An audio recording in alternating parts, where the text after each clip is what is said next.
thing better. So I decided to come and make this video here. One of the things I don't like about YouTube is the fact that the comments that are put here on a live get removed once I upload the video. It could be that my upgraded Facebook has got a bug, and when I do live videos, they struggle to stream properly, because after a while it starts reconnecting and saying that I have poor signal and I must end the broadcast or I must move to better signal. And I know my signal is fine because I use it with so many other live streams and I don't have problems. And I've never had problems with Facebook as well until recently. The other thing that happened is, of course, my phone upgraded, the Android, and I don't know if that may have affected my Facebook. I cannot uninstall my Facebook. I can only disable it on my phone.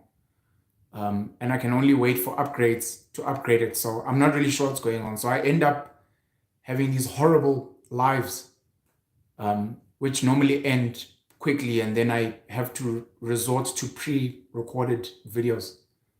Whereas sometimes I just want to engage with people. I want to be able to read some of the comments and, engage in real time.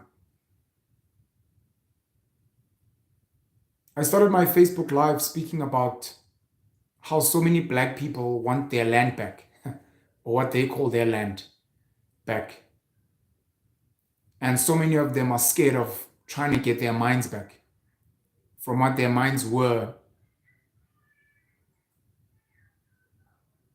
before apartheid, before colonization, and even before the kings. People say that I'm smart. According to convention, of course, I speak well. I have done research, a lot of extensive research about a whole lot of topics, and I can regurgitate them in an articulate fashion, which makes me sound like an intellect. And they're happy with some of the current affairs that I raise and my views on them.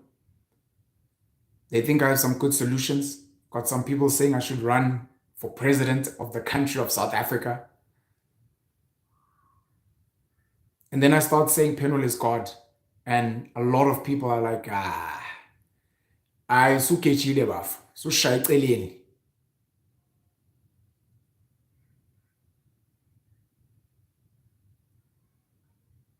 Again, what I was saying in my Facebook Live was created those languages. The idea of a Jesus, Moses, Noah, King Solomon, Samson. Those are stories for a chunk of Africans, especially here in the South. Those are new stories that were brought on a ship by the same people that you claim colonized you, took your land, oppressed you, exploited your labor for their wealth. And today you swear by those people and those names. You swear by the Bible. If you look at some of the Muslims, a lot of them swear by Prophet Muhammad and Allah. Stories that they were told from birth. Children believe that Santa Claus, Father Christmas, is real. They've seen pictures and movies of him wearing a red jacket, laughing with his white beard. Ho, ho, ho, ho, ho. Merry Christmas! With the snow, with the house with the chimney, and reindeer and a sleigh. Children believe in the tooth fairy.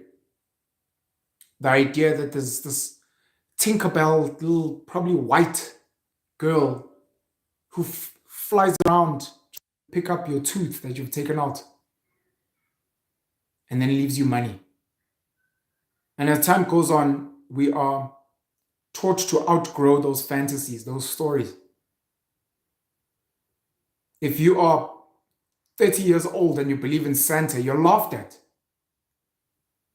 And yet, grown adults, grown people that have their own children, their own families, their own jobs, still believe in imaginary creatures like a god, like ancestors sitting somewhere congregating around the fire and looking over you, protecting you, or turning their backs on you when you haven't slaughtered for them.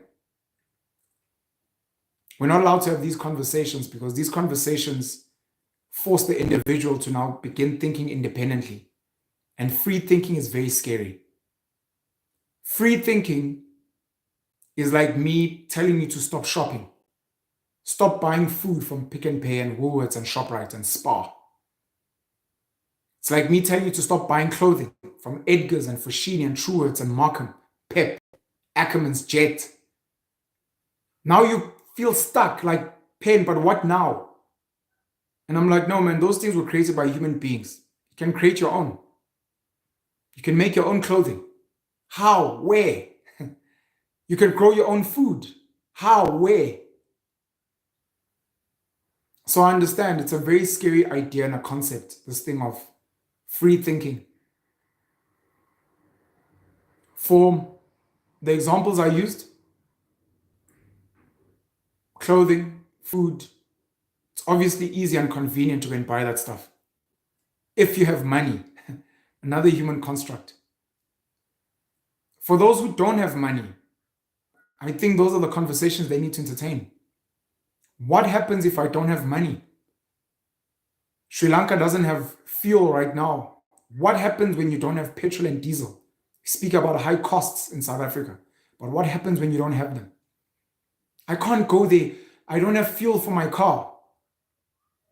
Do you know that you have legs, feet? Do you know that you can get a bicycle, a horse, and ride and go to that place you want to get to? Are you willing to open your mind up to other options and other alternatives? Do you know that you do not have to wear Nike, Adidas, Salvatore Ferragamo, Ermegildo, is it Ermegildo Zegna, Moschino, Dolce & Gabbana, Versace, Prada?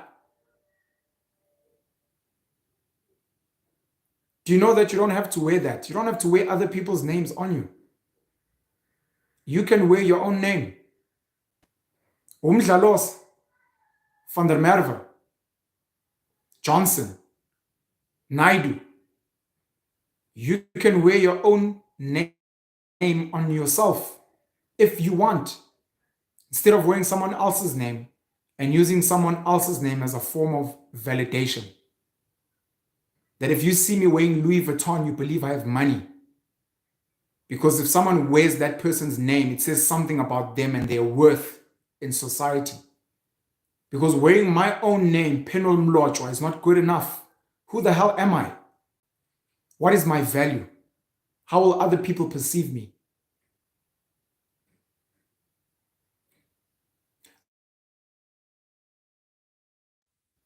Oh boy. I see YouTube is also reconnecting now. Fun times. Fun times indeed. I call myself God not necessarily because I believe I'm a God, but number one, to get people to think, to shake up their minds, get them to think deep and peel behind the layers of politics and politicians, of the legal system, of kings, of history, of money, of language, of story, religion, gods. Get them to think fundamentally and almost completely dismantle what they have been taught and conditioned to believe. And then thereafter, if they are strong enough, they can go and they can create their own beliefs. They can have their own religions. The same way some men sat around somewhere and decided to come up with these beliefs you have. Christianity, Judaism, Buddhism, Rastafari, Islam, Allah. Some people decided to come up with that and they indoctrinated the rest of you. If you're strong enough, you can create your own. It's time for new religions and belief systems. And if you're scared, you're like, no, I'm happy to follow, but I'm just not sure about what's out there. A person like myself is offering a new alternative. There are Africans and South Africans and black people who are creating new clothing brands, new sneaker brands and shoe brands. Some are designing their own form of architecture. Some are engineers and are creating new innovations. Some hopefully are going to come up with new laws or legal systems. Some are going to create schooling systems that are new, farming systems, create new dishes and diets. A lot of people are scared of creating new belief systems. The foundation of our current modern existence, how we interact with the planet, other animals, nature, each other, and how you interact with yourself and your mind. And I'm saying, if you don't want to follow Christianity, Buddhism, Islam, Judaism, whatever, you can follow me. I'm going to be another religious construct, of course, organized beliefs, of course. And I'm saying, but I'm coming with a new flavor. I'm coming with something that's a bit more modern, something that doesn't bash gay people and say they should be stoned to death, something that is not speaking of a God that flooded the world when people weren't licking his toes, someone who's not going to blame every bad thing on an imaginary Satan out there, and someone who in real time, while I'm still here at least, who can answer some of your questions. So you don't need to pray to me, can ask me a question and I can answer you. The concept of a God that answers questions is something that was written in books written by man.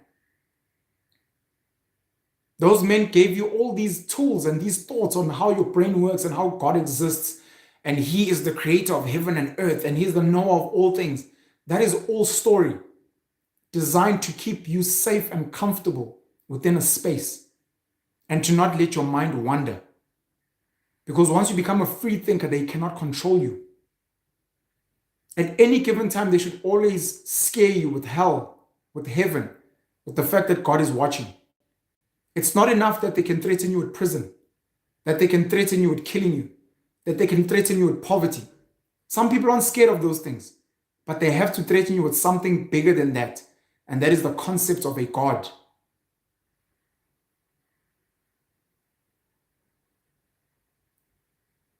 When I explain what God is to me, to other people, I say that God is an imaginary creation by certain people that has been used to become the software that controls your mind, that explains where human beings come from and where they're going, that explains how the world was created, that can interfere in how the world works, that is the knower of all things. And once there is a piece of software that controls your mind, it can control your body, it can control your behavior. And all of a sudden, your dreams, your goals, your plan for life all emanate from that source, that software feature. It's like a battery. Without the battery, there's nothing. But this battery controls all the apps in your mind. We have names. We have nationalities. We have tribes. We have religions. Most we did not pick. They were given to us at birth. Some critical thinkers, some explorers, some brave people, some innovators, they challenge these things as they get older. And they realize, but these things are changeable. And they change their names. They change their surnames. Some of them move to another country and they change their nationality. Some leave a religion and they join another one. They convert. Some people are so scared of leaving those identities that were given to them at birth and that were drummed into their heads for decades. They're scared of the alternative. What does it mean to be Japanese and Buddhist when I'm a black South African Zulu man? What does it mean? Do I need to go back to school and start grade 1? Do I need to scrap the concept of ancestors? It's scary. It's time consuming. It's the work of philosophers. It's the work of the privileged, people that have nothing better to do with their time but to go over some of the world's greatest questions. But we need to go through these questions and try and find answers, because some men did it before, and whatever conclusions they came up with is why we live in the world we live in today.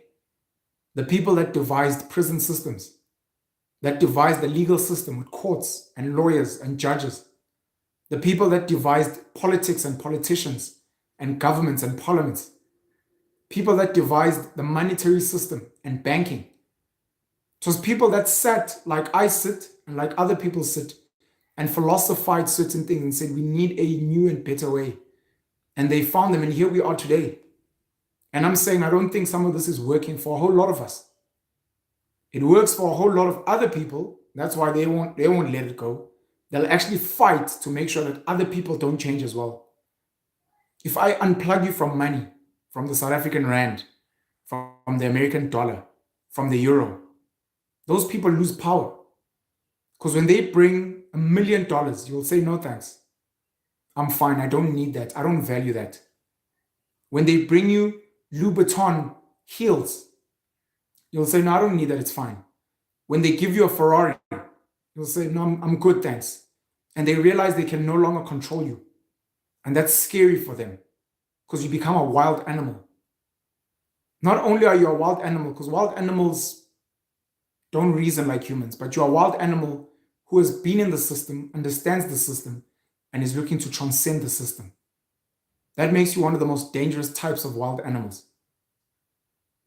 If you watch movies on artificial intelligence, the scary movies at least, the biggest fear is that AI is going to be programmed on the human mind, and that AI will transcend the human mind and begin asking fundamental questions like, why do we need human beings? What is their purpose? They are disruptive to the planet. They destroy, they rape and kill each other. They kill other animals.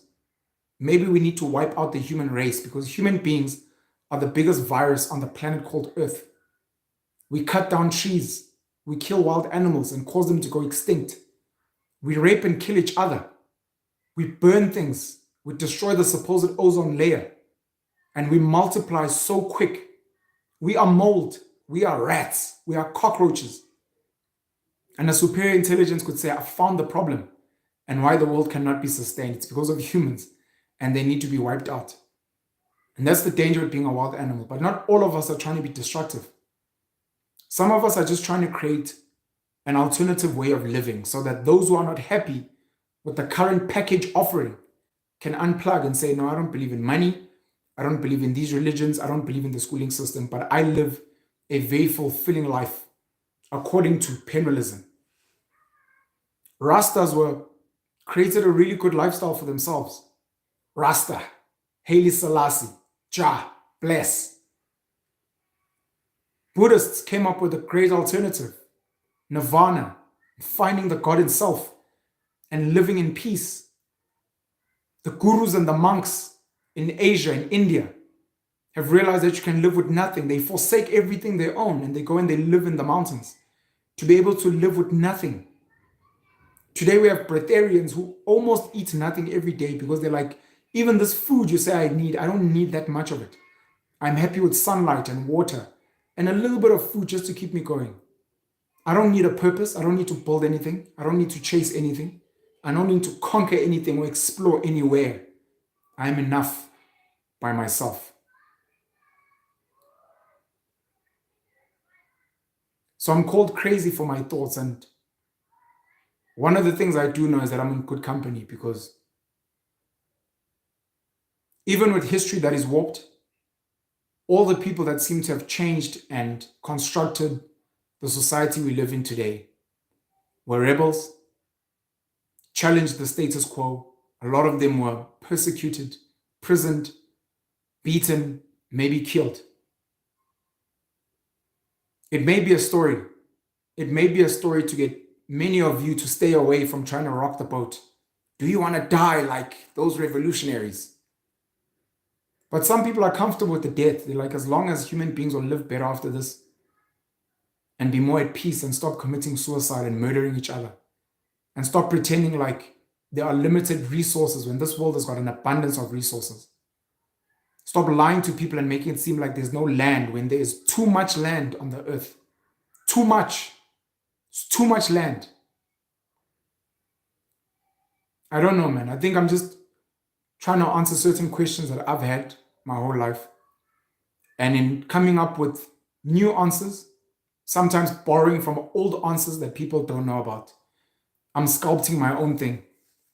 I'm hoping it is more sustainable, that it will give you more happiness, more peace, allow you more time to spend with your children, with your partner, allow you to be able to enjoy this world that we live in, allow you to laugh and be genuinely happy and not live a life of anxiety and constant depression that you need to escape from with booze, drugs, porn, escaping through rubbish entertainment. Just be happy. Just be at peace. I think that's what I wanted to say on Facebook Live.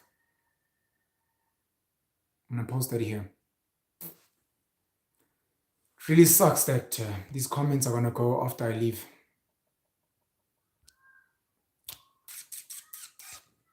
Thank you for the people that were here. Luvo lwethu ngani lapha eyakhona somlandela uPhenwele singing like ubaba kaDuduzane. I'll come back for the recorded video. Thanks, Khotli. How do I find books of your philosophy? I need them. I've got 13 books. Penwellsbooks@gmail.com. Penwellsbooks@gmail.com. You can order my books. Only those who have read Black Root Science will understand why we call black people gods. This is too deep for those who are still colonized mentally. That's Thabo Sishaba. I'd argue that it's not just black people that are gods. It's everyone. It's everyone, really.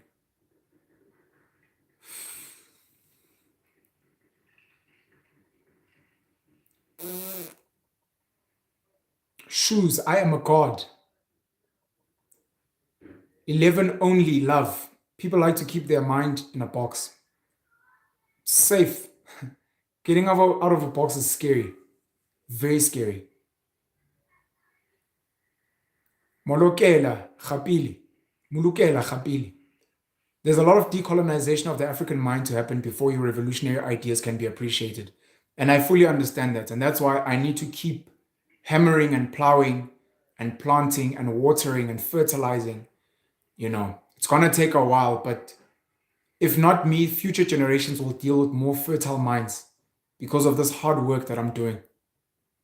Mobi, these need to be regular pen. Turn on the donation so we can send super chats. Thank you, Mobi. I'm going to look into that. 11 only, love. Some can't handle the truth, so they will fight for a sweet old lie. Mobi asked, did you see the EFF presser yesterday? I did. I posted on Twitter before I got... So I've been suspended off Twitter for 7 days. So I posted on Twitter that Julius Malema in the EFF press conference, very amazing. And he said all the things that angry South Africans wanted to hear. And I said, but that's what a good politician does. They tell you what you want to hear. That's how they get votes. But will they do the things that you need them to do? I'll leave you to answer that. Billy Maipa, God doesn't get sick, my man, or succumb to human limitations and weaknesses. You are not that powerful. You are just a mere mortal like the rest of us. That's where you and I differ in ideology. And that's fine, Billy. That's your belief. You believe there's a God out there that doesn't get sick and doesn't. And that's fine. You know, there are people that understand my message. And for those people, I'm very thankful.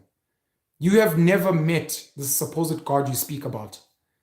And if you happen to be a black person, that supposed God you speak about seems to have failed to intervene during slavery, during colonization, during apartheid. There are young children that are being raped. There are old grannies that are being raped. There are people dying of alcohol abuse, drug abuse. There is deep poverty. There are wars, bombings everywhere. And if you happen to be Christian, the Christian God is extremely jealous. Killed all the firstborn sons in Egypt, sent a swarm of locusts, flooded the earth, arm wrestled with Satan when it came to Job, and so many other crazy things. And yet you will believe those stories because that is what your brain can manage and handle. Any idea of thinking outside of that is incredibly scary. And there's no way you will believe. Muntu ofana nami. And ironically, if you are Christian again, the same Jesus you might praise. A lot of people have the same issue, but this looks like a normal person. And that's why they crucified him, nailed him to a cross. There's a story, of course, afterwards of how he resurrected, but that's fairy tale. That's Disney. The reality, if this person existed, is that he was captured, he was whipped, bled like a normal human being. He claimed to be the Son of God, but he was bleeding, wept, and he was nailed on a cross and he died. Apparently for your sins. Whatever sins you may have, my man. But those are your beliefs and it's fine. I'm here to just shake up the mind because for some people, those stories don't make sense anymore. And some of those stories don't offer real solutions for them anymore. Praying is no longer enough. Reading the Bible is no longer enough. Hearing about a Moses and a Noah is no longer enough. They want something fresh. You know, you're not eating the manna that came from the heavens. You're not dressing the way Jesus used to dress back in the day. You're not even dressing the way our forefathers used to dress. You now dress in the modern way. You now speak English, which was the colonizer's language. You eat the diets that have been brought in by the rest of the world. Yet somehow you want to hold on to outdated and old belief systems because you're so scared. And I'm saying, don't be scared. I'm here. I am God. And I will guide you through your darkness. The real Zondo Commission, you are a God, not God. It's your opinion. Mpumes Tole, I am God. Shoes, you are speaking the truth, bro.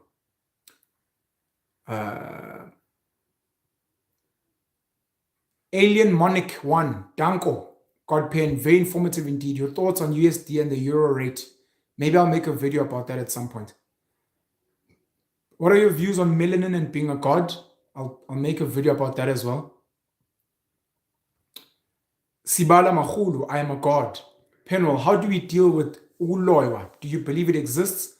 How do we spiritually move past that? I've got my views on African spirituality and African beliefs and African medicine. And just like my religious thoughts, they offend a lot of people. The idea of Uloiwa is number one, physical, and secondly, mental. And both of them can be explained in modern science. The physical one is straightforward. So what we call food poisoning, when you eat old expired food or rotten food, could be a form of uloyo. So if someone intentionally gives you something hazardous to your body to drink, uloyiwe. The fact that so many of us eat junk food, drink highly caffeinated drinks, smoke, drink alcohol, is a form of uloyo. We've been loyed by commercialism, marketing, which destroys our bodies. It's a form of uloyo. And that one affects our physical, but it also affects our mental, because the mental form of uloyo is to convince people of certain things that make them go crazy. If you look at one of the classic stories of Hitler and Nazi Germany, Hitler through word convinced the Germans to gas Jewish people. Shaka through words managed to convince the Zulu nation to go around killing smaller tribes. White people through words in colonialism and apartheid managed to oppress, beat, exploit, and kill certain black people. When you look up and you snap out of that thinking, you realize, but what I was doing was wrong. What was I thinking? That's a form of uloiwa, So I do believe that uloiwa is a real thing, but the way that it is explained as this imaginary voodoo thing, unfortunately, I do not believe in that, sadly.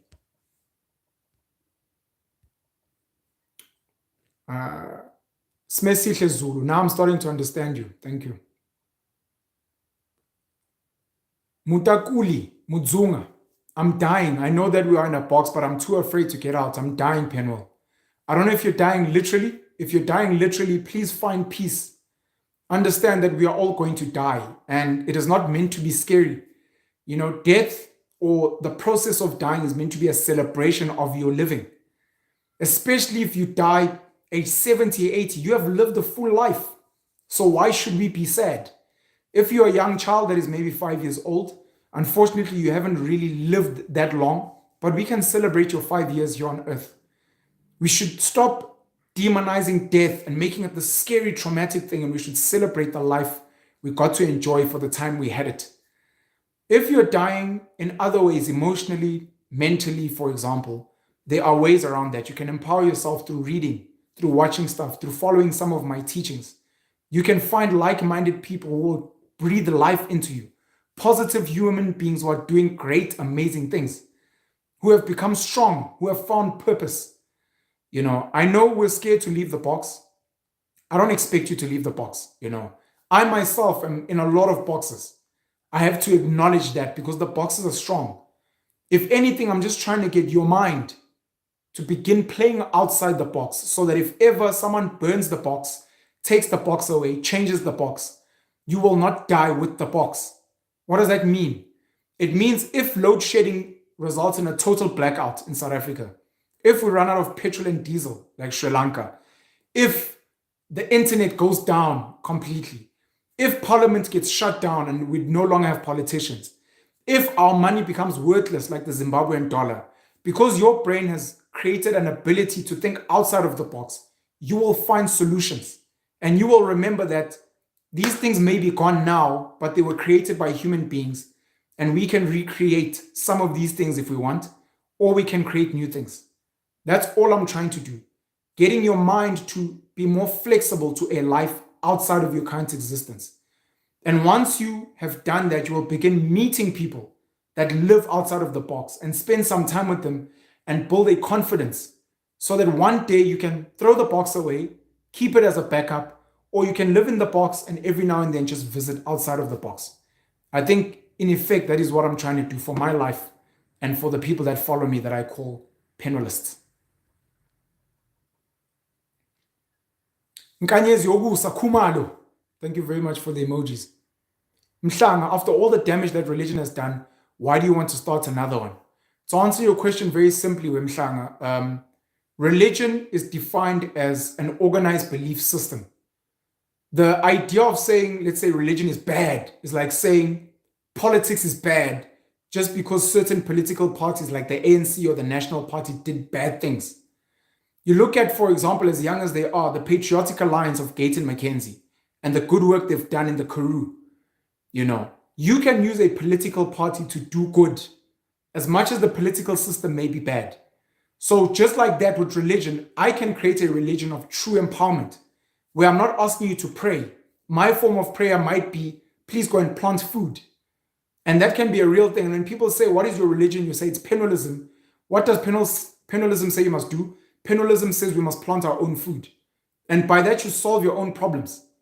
Just by the mere fact that I'm calling it a religion doesn't automatically make it bad, so to speak. But I needed to come up with a title and a box so that people that are not fully able to conceptualize what I'm doing can at least say, well, oh, it's a religion. It is something that is familiar.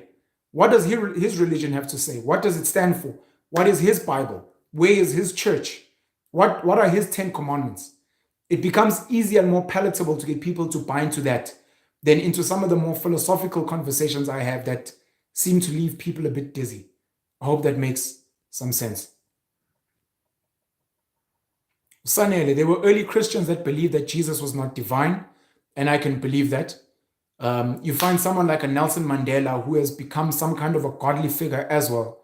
Started off as Umfana Lusayo Equnu naseMthatha, who went and then studied law.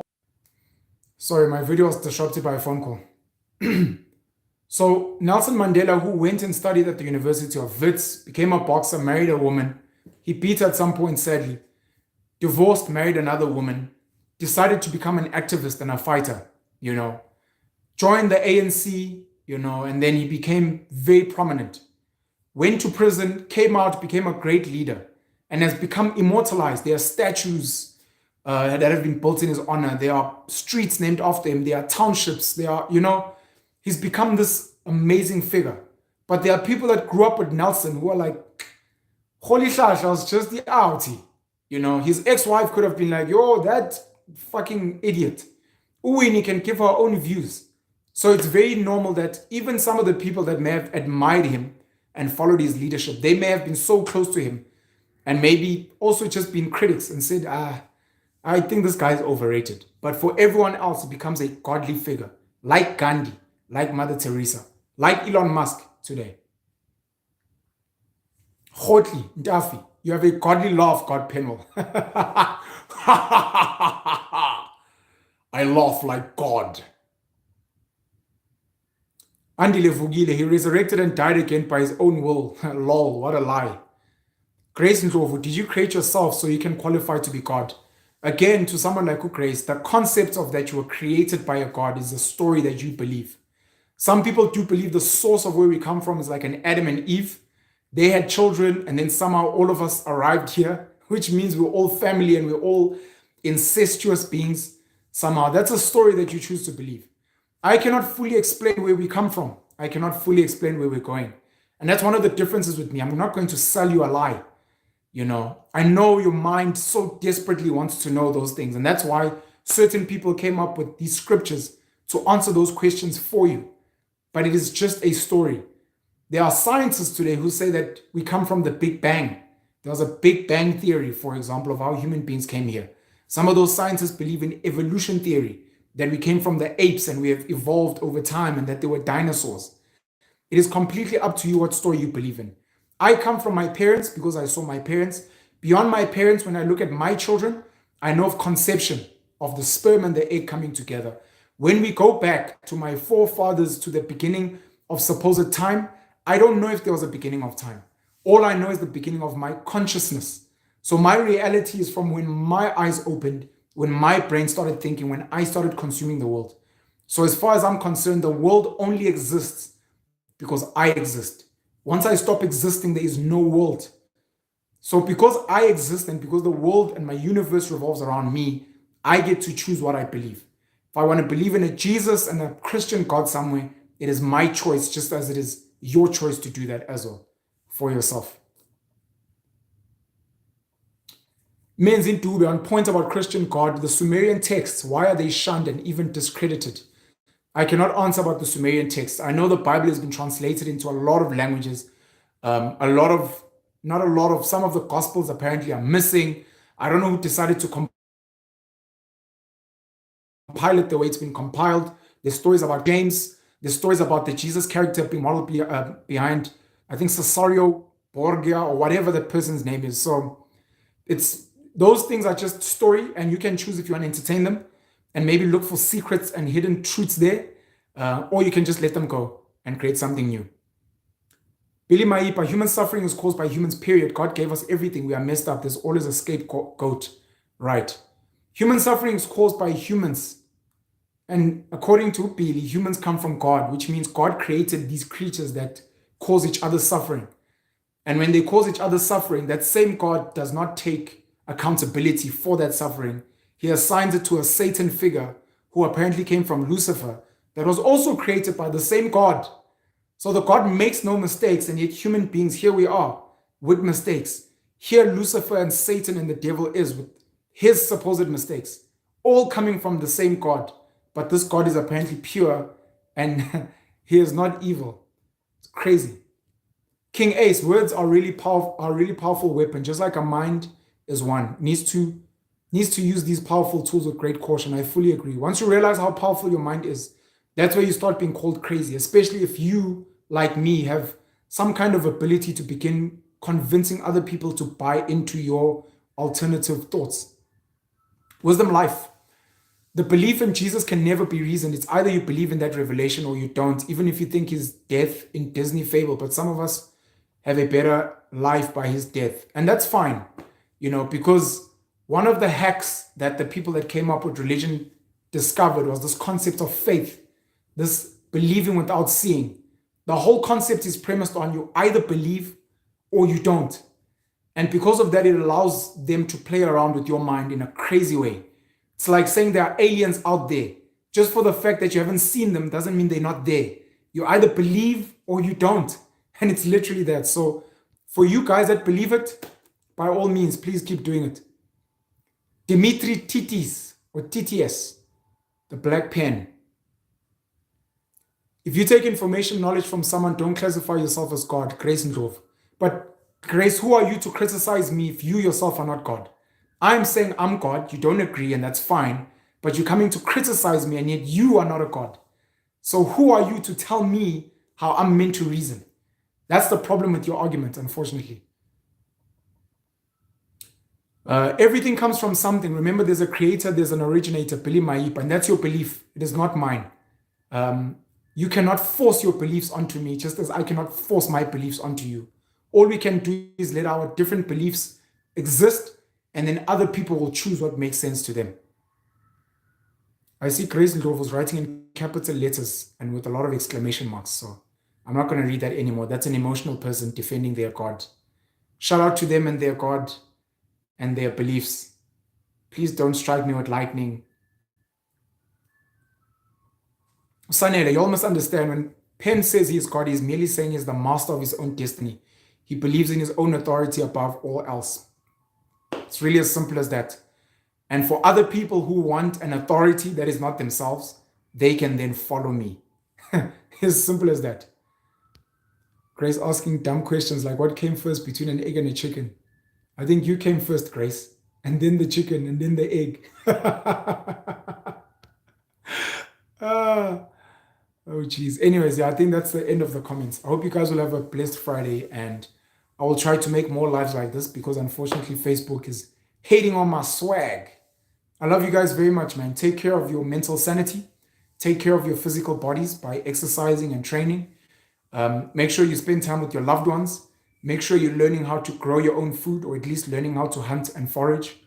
Make sure that you're not too dependent on the modern systems of existence. There's a life outside of this, and it is pretty glorious as well. I love you guys very much, man. Cheers. How do I close this thing? How do I close this thing now? Technology is knocking me. Hey, man. Oh, there's the cross there. Dango.